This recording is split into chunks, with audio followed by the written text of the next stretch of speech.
Sugar baby. Somewhere in the 1950s, someone bred a watermelon specifically to fit inside a refrigerator. That watermelon is Sugar baby, and despite the name, it isn't a miniature watermelon by accident. It's one of the most famous icebox melons ever developed. The nickname comes from a simple reason. These watermelons were small enough to fit inside old household refrigerators. That made them incredibly practical. But size isn't what made Sugar baby famous. Sweetness did.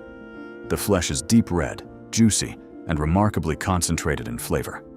Many growers still consider it one of the sweetest watermelon varieties available. Developed in the United States during the 1950s, it quickly became a favorite among home gardeners because it grows relatively fast and requires less space than giant commercial varieties. But as sweet as Sugar baby is, it isn't the watermelon that changed the entire industry. That title belongs to the next one. Charleston Gray. Before 1954, transporting watermelons was surprisingly difficult. Many varieties bruised easily. Some cracked during shipping. Others simply didn't survive long journeys.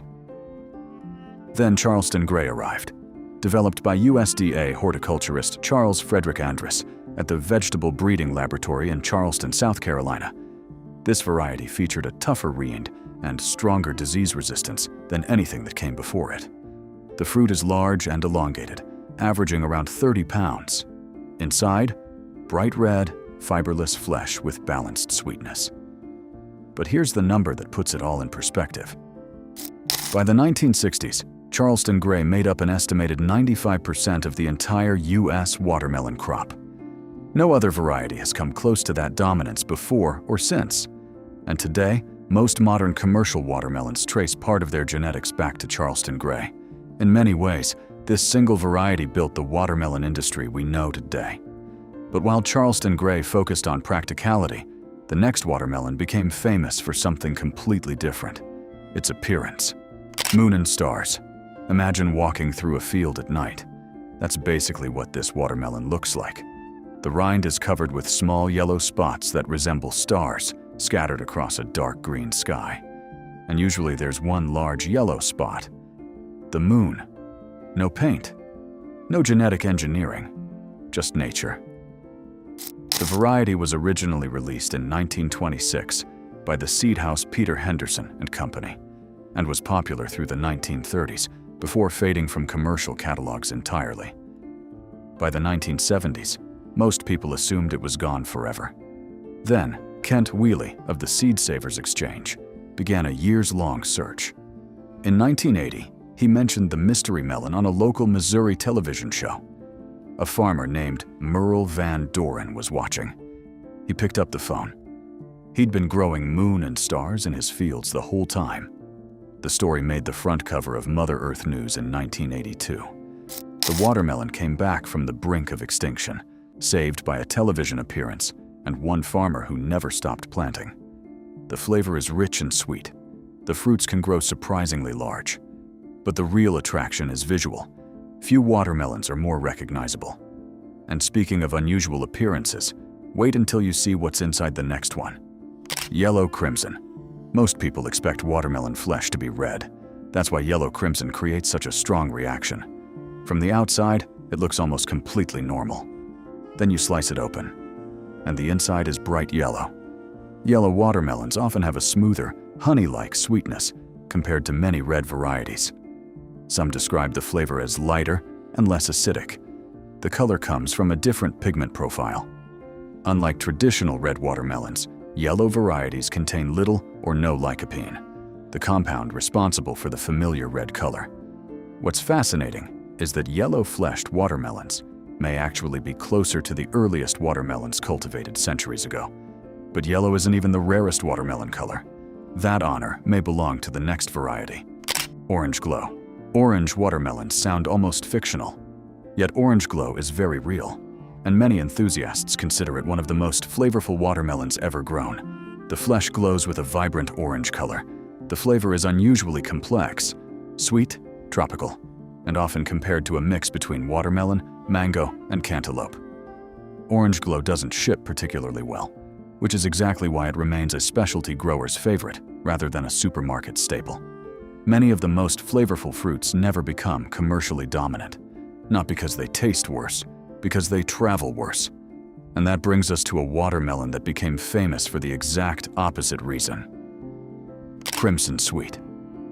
If there were a Watermelon Hall of Fame, Crimson Sweet would probably have its own wing. This variety became one of the most widely planted watermelons in the world. The reason is simple. It does almost everything well.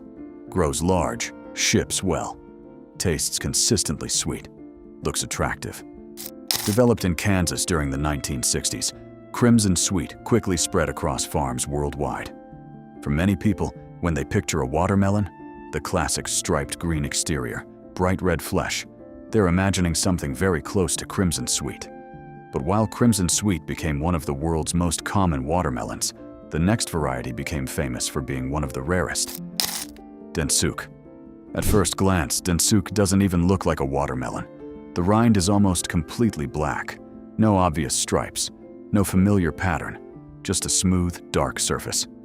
These extraordinary fruits are grown primarily on Japan's northern island of Hokkaido, where production is extremely limited and quality standards are strict.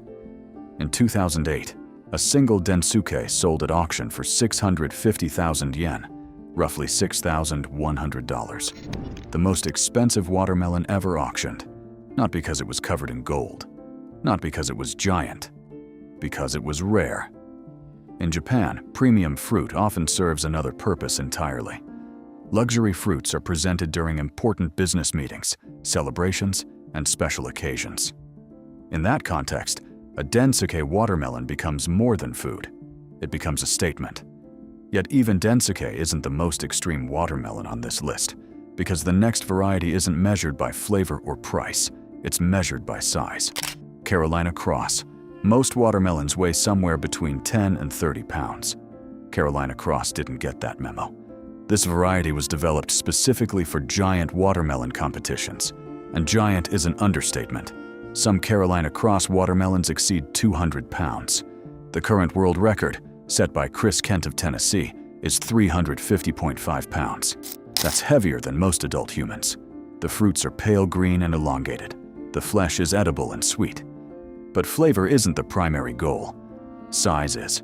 Growing one of these giants requires extraordinary amounts of care, water, nutrients, and patience. For competitive growers, it's less farming and more engineering. And every official watermelon world record for the past several decades has been set using this single variety. But surprisingly, the watermelon most people actually buy today isn't a specific variety at all. It's a category. Seedless watermelon. For thousands of years, watermelon seeds were simply part of the experience. Then in 1939, a Japanese scientist named Hitoshi Kihara at Kyoto University changed that.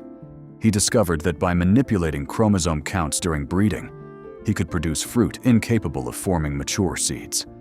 The technique crossed male pollen from a standard 22-chromosome watermelon with a female flower, genetically altered to have 44 chromosomes. The result? Fruit with 33 chromosomes, sterile, seedless, and convenient. Seedless watermelons didn't reach commercial markets until the 1950s, and they didn't become dominant until the 1970s. Today, roughly 85 to 90% of watermelons grown in the US are seedless. Many consumers assume they're genetically modified. They're not. The process relies on traditional plant breeding and chromosome manipulation, not genetic engineering. And here's the final irony. Producing seedless watermelons still requires seeded parent plants. So even the world's most popular watermelon depends on seeds to exist.